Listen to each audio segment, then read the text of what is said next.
तोहरा के पूजिले आठो पहरिया, पूजिले चरण तोहार। जगदम्बे मैया दर्शन दीनाया पार।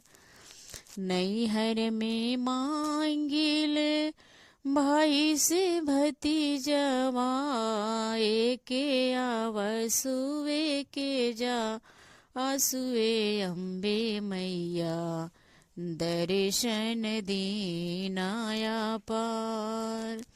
ससुरा में मांगिले लहुरा देवरवा, अंगना में खेले कूदे जा आशुए अम्बे मैया दर्शन दीनाया पार।